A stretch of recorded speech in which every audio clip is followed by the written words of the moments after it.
Welcome back, everybody. We are back. I know I've had a bit of a layoff. Been a lot going on, but we're back, and time's getting tight here because UFC 300 is tomorrow, and I haven't done any predictions or any preview or anything for the card, which is my bad, and I apologize for that. But nonetheless, we are here. We are doing it, and I mean, I think we can all agree that this card didn't live up to the hype that was once put on it by one Dana White and everyone involved with the UFC. And I think, I was listening to Ariel's show the other day, and he was saying a similar thing, that this card was meant to be, Dana was saying things like, you're going to look at the first fight on the prelims and say, oh my word, this is the most amazing card I've ever seen in my life. I can't agree with that, but it is a great card, but it's what you'd expect, not entirely what you'd expect for a UFC 300 card, if that's a fair conclusion. But nonetheless, we're just going to get right into it. Look, it's tomorrow night, UFC 300, Las Vegas, Nevada, at the T-Mobile Arena, not in the Apex, the T-Mobile Arena. And I mean, it's going to be huge. In my opinion, the best news to come out of this is that the potential announcement of Conor McGregor's return will be announced tomorrow at the fight, at the event. It was supposedly going to be at the press conference last night, but it wasn't. I don't know. I think they could still pull it off during the fight, or it won't be after the weigh-ins. There's no way it'll be after the weigh-ins. I don't know. Maybe. But I do think there's an announcement coming with regards to Conor McGregor at UFC 300. Obviously, he did put out, on New Year's Eve, he put out a video saying that he is fighting Michael Chandler on June 29th at International Fight Week. Whether that's true or not, it's difficult to tell with Conor, because there's been no official announcement from the UFC, and that is nearly 5 months ago. So I don't know, I do expect an announcement coming, but, sorry, I said nearly 5 months, nearly 4 months ago. I do expect an announcement this weekend, though. So look out for that. And guys, to be honest, if you are a hardcore UFC fan, like myself, I have a few mates who are the same, you will most probably not be sleeping Saturday night. You will be watching the first fight to the last fight. It starts off with Cody Garbrandt versus Davison Figueiredo, and ends with, obviously, Alex Pereira versus Jamal Sweet Dreams Hill. It is. I think it has lived up to the hype in the sense that every fight is, or could be, a main card fight, if that's a fair assessment. Maybe one or two that are expected prelim fights. But I mean, Cody Garbrandt and Davison Figueiredo starting the card off is kind of ridiculous. Both former champions. Obviously, Davison dominated the flyweight division alongside Brandon Moreno for a year or 3 years. He's a class act, and Cody Garbrandt's just a badass guy. Like, there's no two ways about it. And that's the start off the fight. But nonetheless, I mean, we can waffle about this for forever and ever, but the reality is that it's tomorrow night, and we need to get these predictions out. So we're going to do that. I do want to quickly look at something, though, if this is okay. Yeah, so press conference was last night. I don't know if you guys watched it. If you did, I mean, wasn't that entertaining, but the big thing to come out of that is Dana White has upped the fight bonus. So usually, if you guys don't know, it's usually 4 fighters that receive a fight bonus, fight of the night or performance of the night bonus. And that is a $50,000 prize bonus to the fighter. And obviously, for example, Justin Gaethje, he holds the record for the most fight bonuses because he's an entertaining fighter, so to speak. So basically, the fighters were going back and forth, and Dana was in the conversation, and Dana caved in and has upped the fight bonus to 300,000 from 50,000, which means that what was a 200,000 prize bonus, amount, has now been up to $1.2 million in prize available to 4 fighters, which is kind of ridiculous. And I mean, it just ups the ante and ups the want for that money. So the fighters are going to go out there and put on a show. You best believe that. But yeah, I think let's just get into the predictions. And look, like I said, these fights are all very big fights. But if I'm going to be doing analysis here of every single fight, I'll be till UFC 300 is finished. So we're just going to speed run through the prelims and most of the early prelims and most of the prelims. There are some fights on the prelims that I will look at, but let's just get right into it. So start again, like I said, starting off the night is Davison Figueiredo versus Cody Garbrandt. It's like, what? That's just crazy. But I do have Cody Garbrandt winning that. I don't know. I just something tells me, Davison, obviously he was meant to fight, I think, was International Fight Week last year. Or might have been the card after that, 291. I'm not entirely sure, but he hasn't fought since then. And I don't know. He's just, I don't know. It's actually a difficult one to judge, because I just get that sense that Cody is more excited for this fight, more ready, has more of a want to win this fight.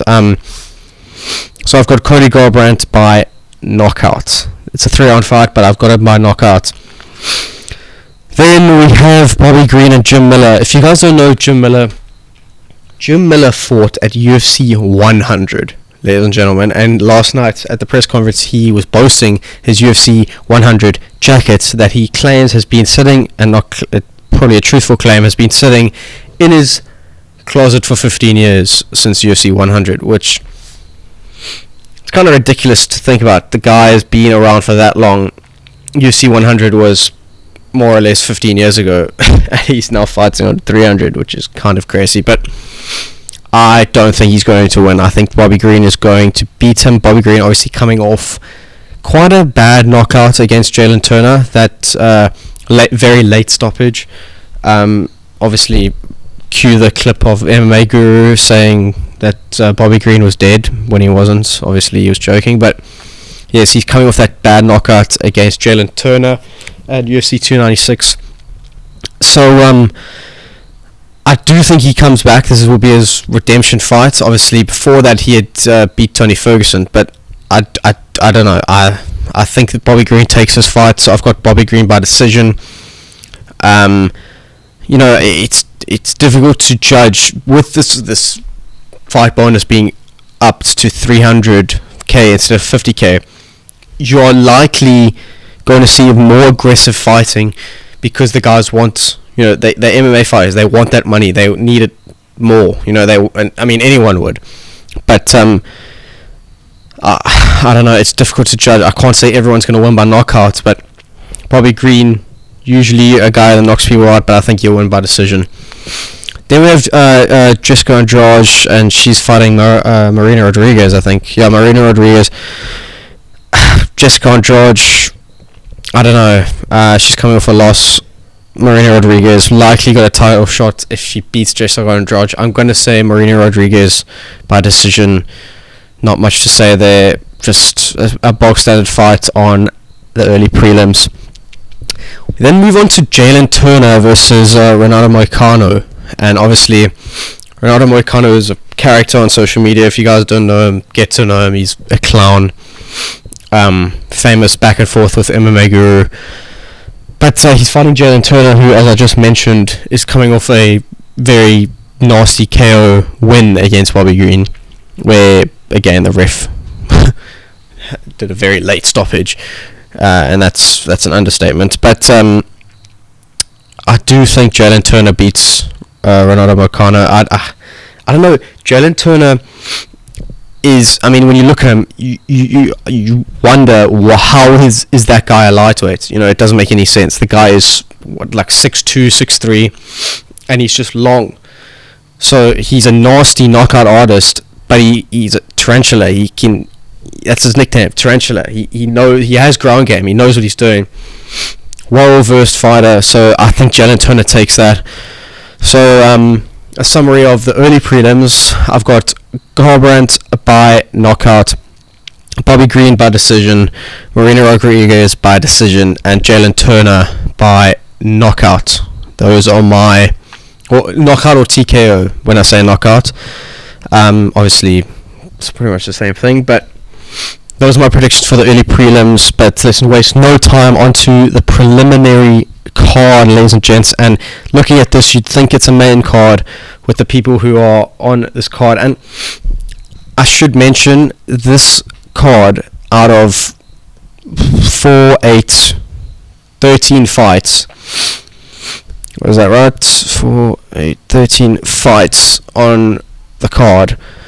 There are 12 current or former champions, which is absurd. And I mean, on the prelims alone, you have Holly Holm, Aljamain Sterling, and Yuri Prochazka, 3 former champions.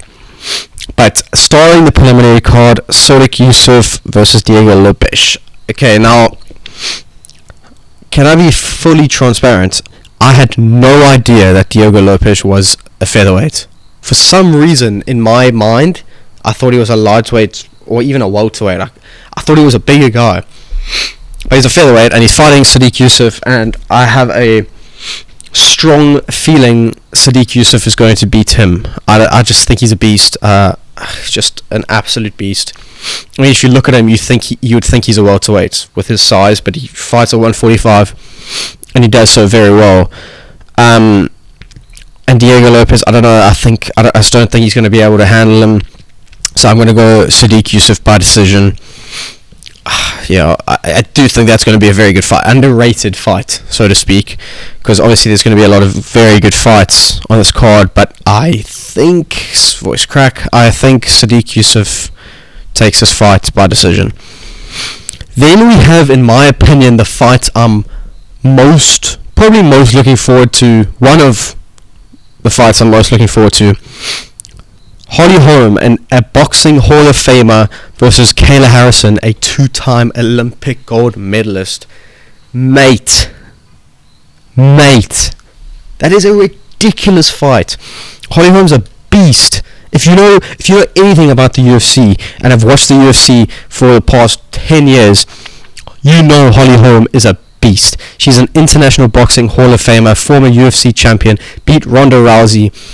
She is a beast, and she's now fighting Kayla Harrison, who, if you don't know who Kayla Harrison is, she fought, I think, PFL, is a 2-time Olympic gold medalist in wrestling, is built like a brick, and I mean, it's just gonna be, and that's her UFC debut. She's fighting on UFC 300 for a UFC debut. Absolute scenes. I do think, unfortunately for Holly Holm, as much as a legend as she is, I think Kayla Harrison takes this, because I don't see how Holly Holm can handle Kayla Harrison on the ground. Once Kayla gets her on the ground, it's... Pardon the interruption, dog was barking. But no, I what I was saying is, I don't think Holly Holm can manage Kayla Harrison if it gets to the ground, and that's if, obviously standing up is a different story. If it is standing up the whole fight, I think Holly Holm dominates. If Kayla gets her down, I don't see how Holly can win. So I'm going to go Kayla Harrison by submission. Yeah, big one. By submission. Either that or decision. Actually, you know what? I'm going to go by decision. I don't think she's going to submit. I think Kayla Harrison by decision. I just don't... I don't see a world where Holly Holm beats her, just because of her pressure and her strength. And I think she's out for some vengeance, trying to make a statement in her first fight in the UFC. So I think Kayla Harrison by decision. Now we move on to Aljamain Sterling's debut at 145 against Calvin Kattar. Now, it's difficult because obviously Aljo's coming off this loss when he lost his belt against Sugar Sean O'Malley last August. Hasn't fought since. And obviously did the quick turnaround from fighting Henry Cejudo. So he's now gone up and he hasn't had the stress of a weight cut, which he still has had a weight cut, but just not as severe as when he fought at 135. So he was already big for 135, but he's now at 145 and is fighting a guy who's a similar size to him. You know what I mean? So he doesn't have that advantage that he did at bantamweight. He's now just, one of the other fighters. But he's still a skilled fighter, skilled wrestler. He's obviously shorter than Calvin Kattar. That could play into it. Same weight, and he has a lower reach, which means, striking. Calvin Kattar has the advantage there, but I don't know. I still see Aljo winning for some reason. I just think, he's been in the headlines a lot, just, with the big fights he had with Sugar, with Henry Cejudo. He's very prominent on social media. His YouTube, he's always doing his YouTube. You see him on social media, on Twitter. But, I see Aljo winning. I do see him winning this fight. And, again, by decision. I know it's boring. I'm trying to be realistic here. It's boring, I know, but Aljo by decision. It was good to see that he was getting some cheers last night at the press conference. So that's good. Aljo is not. It's not rare to see him get booed by the fans, especially on the East Coast. We're now on the West Coast, and he's getting some cheers. So that's good for him. He deserves it. He was a good champion. Yes, it was controversial how he won the belt and how he conducted himself, but I think good guy, good champion, and I think he beats Calvin Kattar by decision. I know another one by decision. I'm sorry, but I'm trying to be realistic. And then the last fight on the prelims, ladies and gents. Yes, the prelims. Yuri Prochazka versus Alexander Rakic. What? That's on the prelims? Really? The prelims. That is a guy who has just main evented his last fight 5 months ago. Yuri Prochazka, and he's now on the prelims. Same as now that I think about it, same as Aljo. Aljo's last fight was a main event, and now he's on the prelims. That's how big this card is. So yeah. Anyway, Yuri Prochazka, Alexander Rakic. Rakic has been off for 2 years, if I'm not mistaken. It's 2, not 3. It's 2 years. But I think he gets the edge over Yuri Prochazka. I don't know. Just because, Yuri came off that loss against Alex, and, it was such a hyped up fight. It was like samurai versus Brazilian warrior, tribal warrior. And Pereira just sort of toyed with him. It wasn't really that much of a matchup. And Rakic has been off for 2 years now. He's coming back strong and with vengeance.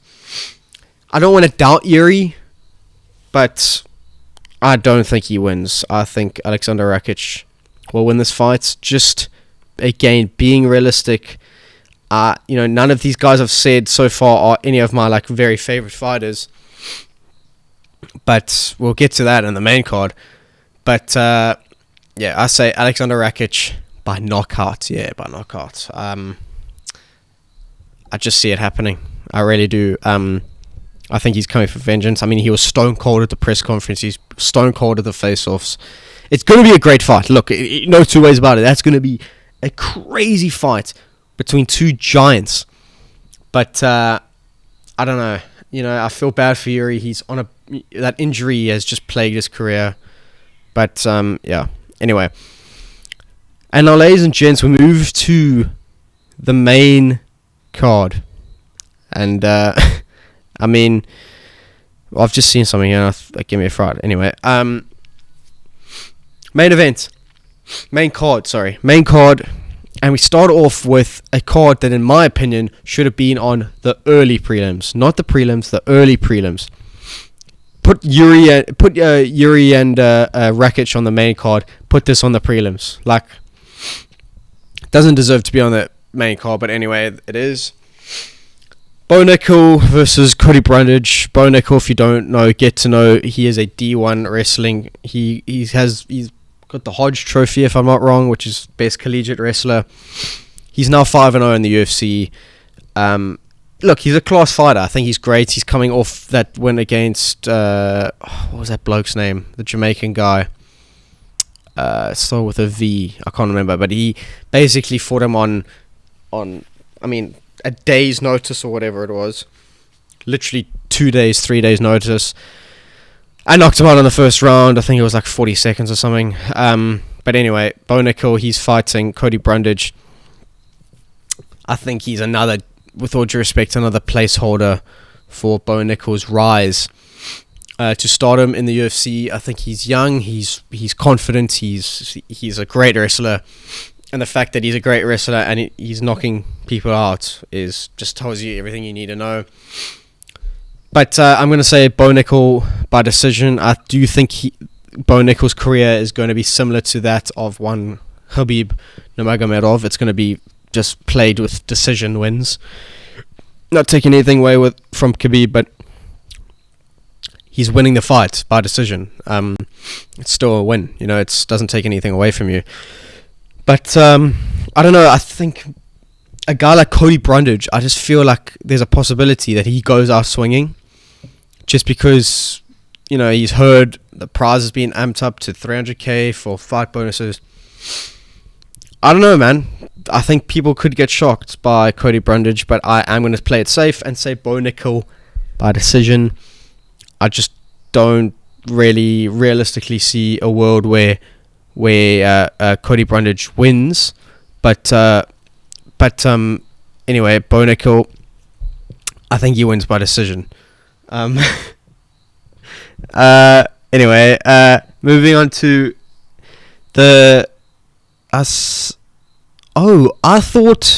okay, that makes sense. For some reason, I thought Charles versus Arman was after Justin versus Max, but it's not. Okay, Charles Oliveira versus Arman Tsarukyan. Mate, Charles Oliveira, he's one of my favorite fighters. I love the guy. Obviously, was meant to fight for the belt last October. Cut his eye, had to pull out. Volk got knocked out, so who knows what would have happened to Charles against Islam. But Charles Oliveira is coming for vengeance, bro. He's coming for vengeance, mate. I love Charles Oliveira. I've been I've been a fan of his for, I don't know, years, man. Since long I can remember. I just love the way he conducts himself, the way he fights. He's got that sort of aura about him. Yes, he's got a cringy fan base, but I think he's a great fighter. And the problem is, so is Arman Tsarukyan. I think he's a class act, class fighter, just a mean knockout artist. But to be honest, Charles Oliveira is coming for vengeance, and he's going to win. He's going to submit Arman Tsarukyan. I think that's still a 3-round fight, if I'm not mistaken. They didn't make the whole main card 5 rounds. Charles Oliveira coming for vengeance. Charles Oliveira will submit Arman Tsarukyan probably in the second round. No joke. No playing around. Charles Oliveira will beat Arman Tsarukyan and will start that rise back up to the belt, which he deserves. Nothing else to say, mate, to be honest. And look, there is a bit of bias, but you have to let me have just a little bit of bias. That's the only fighter on this card that I genuinely am a huge fan of. There are a few guys that I'm a little bit of a fan of, but Charles Oliveira I'm an actual fan of. So I'm going to go him winning. That's going to be my favorite fight of the night, to be honest. Charles Oliveira submits Arman Tsarukyan. And our third to last fight. Wow, ladies and gents. And I think this is the fans' favorite. Let's be real. Joe Rogan's favorite, Dana White's favorite, probably everyone's favorite fight of the night. The BMF title fight between Justin Gaethje and Max Holloway. What else has to be said? 2 BMFs, literally one flippin' recognized by the UFC as a BMF, and one who is self-proclaimed by the community and by his fans and by himself as the BMF. He is the heat, as he's previously said. Max blessed Holloway. What a guy, what a fighter, what a champion. Just an amazing guy. And Justin Gaethje, what a talent, the highlight. What a talent, knockout artist. As I've previously mentioned earlier in the episode, a record holder for the most money received in fight bonuses in the UFC. What else do I have to say? What else do I have to say? It is going to be an absolute war. 5 rounds for the BMF title. What else, mate? What else do you need in life? I would take this, and I wouldn't need any other fight on this card. Just that fight. I can't wait for it. Justin Gaethje and Max Holloway. It's going to be crazy, man. I can't believe it's just sinking in right now how crazy this event's going to be. As you can tell, watching this whole episode, I'm flipping excited, man. I can't wait. So apologies if my energy is a bit too high. It's Friday night. I'm waiting. I'm just waiting patiently. Obviously, the Masters is this weekend as well, so I'm quite hyped for that. But Justin Gaethje and Max Holloway. Now, my prediction for that. Can I be very honest? I have absolutely no idea who's going to win this, mate. No idea. I could see Justin Gaethje knocking Max Holloway out. I could see Max Holloway knocking Justin Gaethje out. And I could see either one of them winning by decision or a flippin' draw. I could see a draw happening here. I think the winner of this fight is going to be the UFC fans. That's my prediction. Because I think that this has potential to be fight of the year. Not even joking. Not an understatement. And it fits the criteria to be the fight of the year. Justin Gaethje and Max Holloway. I will probably side with Justin Gaethje just because Max Holloway is coming up from featherweight and Justin Gaethje is on that rise as he's self-proclaimed. He's on that rise back up to the belt, back up to the title. And if he said he's not going to be around for much longer, so he's going to go full steam ahead with that rise to the title. And I see Gaethje winning this fight and then possibly getting a title shot after. I think obviously there's Charles and Arman, who's a number 1 contender fight, and then Justin Gaethje and Holloway. If Gaethje wins that, likely to fight Islam next. But I don't know. I'm going to side with Justin Gaethje. I'm going to say Justin Gaethje by knockout just to be safe for my prediction. But mate, don't be surprised if this fight goes the complete opposite, because it's going to be an absolute war. You're going to see a lot of blood, a lot of cuts, a lot of damage, just a lot of entertainment, to be honest. So Justin Gaethje, Max Holloway.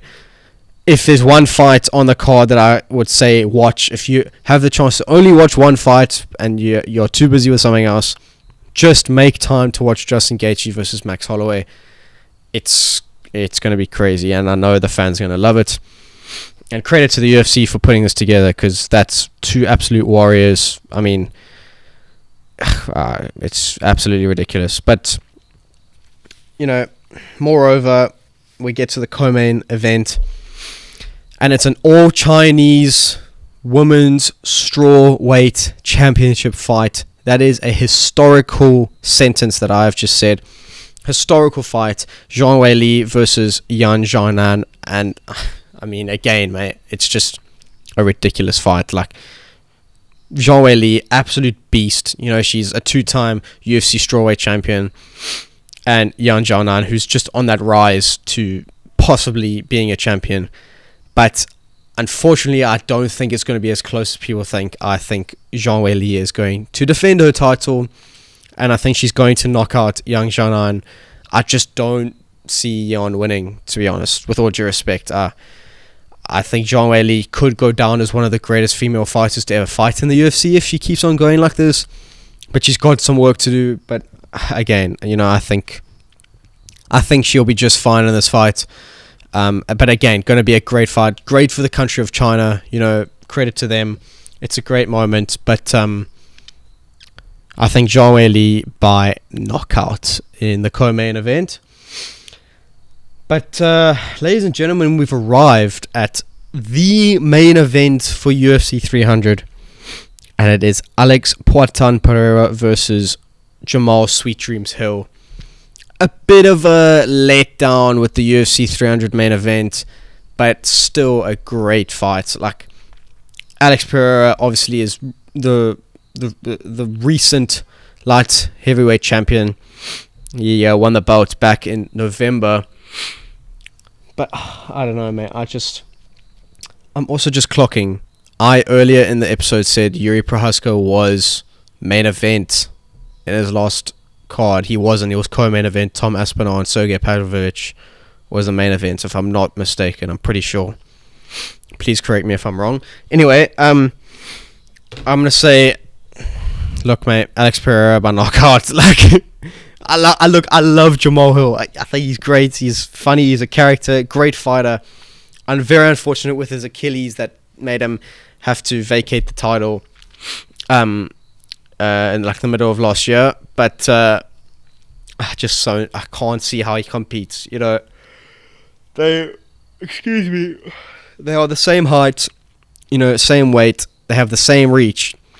But Alex's leg kicks, one, he has a longer leg reach, but his leg kicks are just brutal. And I don't see how Jamal Hill manages that.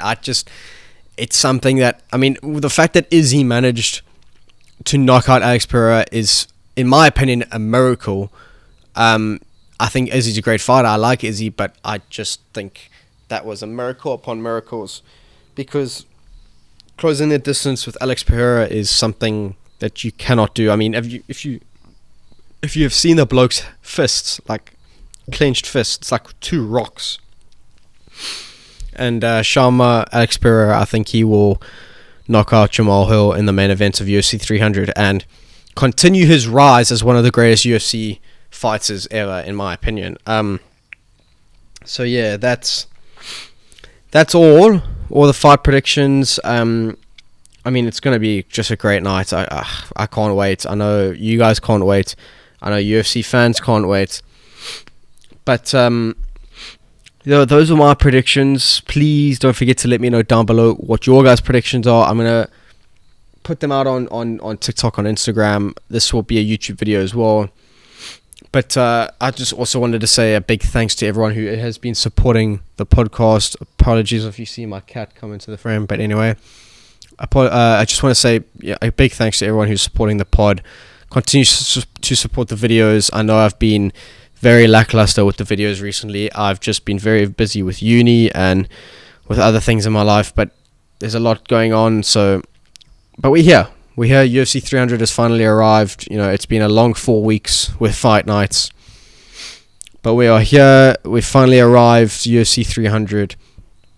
Don't forget to tune in tomorrow night. I'll probably be streaming, doing a TikTok live, streaming the fight. Obviously not streaming the fight, but streaming myself, talking about the fight. So that's tomorrow night.